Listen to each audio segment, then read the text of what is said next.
So hello everybody, let's get right into it. I've been hearing some people complaining about the upcoming 3DS title, Metroid Samus Returns, requiring Amiibo figures to unlock additional features and or modes. I don't really understand the complaints because this is something, well, I think that the content that they lock is as paltry as like the complaints about it, and I hope to explain what I mean by that. Okay, so first off, this is nothing new. Nintendo's been locking out content with gimmicks for generations now, and second, it's not like chunks of the game are stuck behind a paywall. Whether that means purchasing something digital like a season pass or physical like a figurine. We are literally talking about minor extras. From what I understand, it's like you get an additional energy tank or missile tank. It's not as though players who don't have access to these items are going to be unable to complete the game, or like they're missing some piece of the story, or no. It's like it's just going to make it easier for the people that have them. But either way, it's not going to break the game. It's not like people who don't have them are not going to be able to beat it, and people who do are just going to be able to like complete the game with their eyes closed. Okay, so I mentioned Nintendo has been doing this. Well, here's what I mean by that. These are hardly all the examples, I'm sure. This is just what I could pull out of my memory and like off the internet. I researched it a little bit. But let's take a look at some of the times that Nintendo has locked content behind walls that go beyond the boundaries of the game. So one of the ones that I remember that I never did anything with was the e-reader accessory for the Game Boy Advance. Now you could use this with more than a couple games, I'm sure, but the only two I knew about were Animal Crossing and Super Mario Advance 4, Super Mario Bros. 3.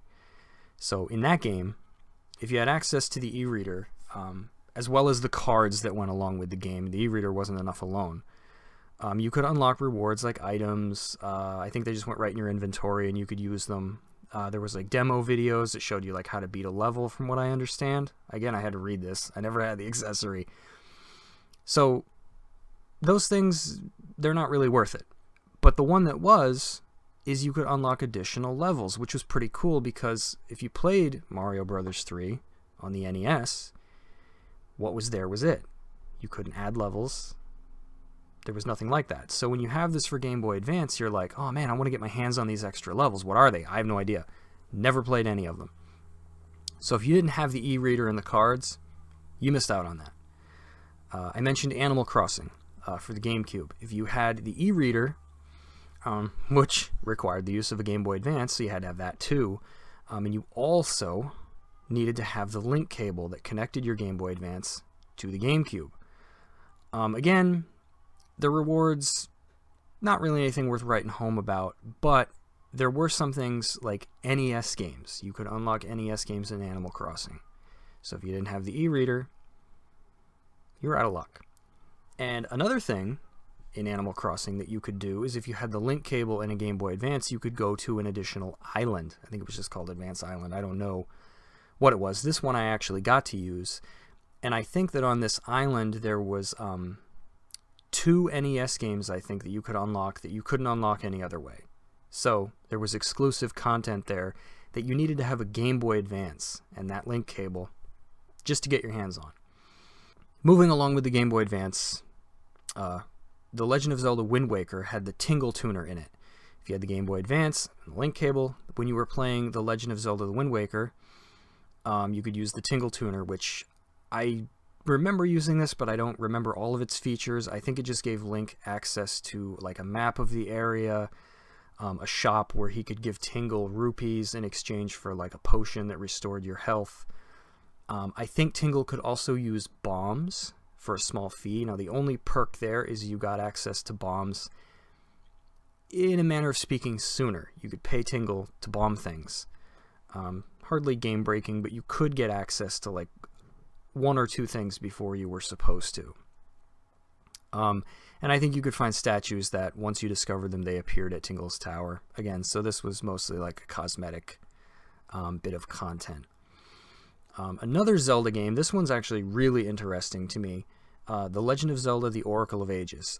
It had the Advance Shop, And what that was is if you were playing the Oracle of Ages, a Game Boy Color game, on a Game Boy Advance, you could visit the Advance shop. So if you were playing on Game Boy Color, even though it was a Game Boy Color game, you couldn't go to this shop. And the shop sold items such as rings, which Link can equip in these Oracle games, Ages and Seasons, for added abilities. So if you didn't have a Game Boy Advance, I don't remember what these rings were, because you had to buy them, I think, and then get them appraised. You were up the creek. You couldn't even get them. You would have to buy, if you were a Game Boy Color player, you would have to buy a whole new system. Okay, so here we are complaining about like a $10 Amiibo. You'd have to buy a whole new system just to get access to this extra. And what's interesting about this extra is I don't think that it's accessible if you play the 3DS Virtual Console version. Can you even use the Advance shop? Because isn't that the Game Boy Color version of the game? Alright, tellingly, let's end on another Metroid game. So, in the original Metroid Prime, okay, so the GameCube version we're talking about here, not the version included in the Metroid Prime trilogy, which was for Wii, you could unlock the Fusion Suit if you satisfied the following conditions. So aside from Metroid Prime and a GameCube and everything, you had to own a Game Boy Advance, you had to own a copy of Metroid Fusion, and you had to have that link cable we talked about that linked the Game Boy Advance with the GameCube. And, as if that wasn't bad enough, you had to have beaten Metroid Prime. All of those things, just to use the Fusion Suit. So even if you owned all those things and linked your game up, you still had to beat Metroid Prime. Just to get a stupid cosmetic item that made Samus look like she did in Metroid Fusion. And almost as though Nintendo realized how ridiculous this was, in the Metroid Prime trilogy, you can unlock the suit without any of those gimmicks. So what's the point of this video? Well, first off, it's not me defending Nintendo. I'll be the first to admit I don't like lock content anywhere. Even if it's like a season pass, I think season passes are stupid. I don't do those. But what I'm saying is, like, this isn't anything new. Like, Nintendo's been doing this, so like, why is it upsetting us now?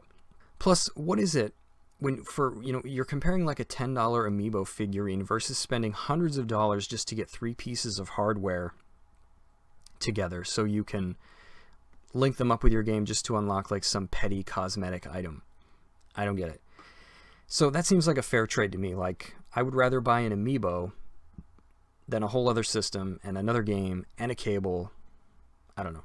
And plus, the thing I find the funniest about all of this is people are constantly complaining that there's like no reason to own Amiibo figurines because they don't do anything.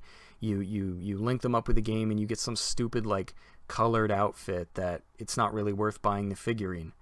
So now Nintendo tries to make it worth owning the figurine and people complain. So which one is it? It's like you're damned if you do, damned if you don't. I'll be getting Metroid when it comes out regardless. I'm a huge Metroid fan.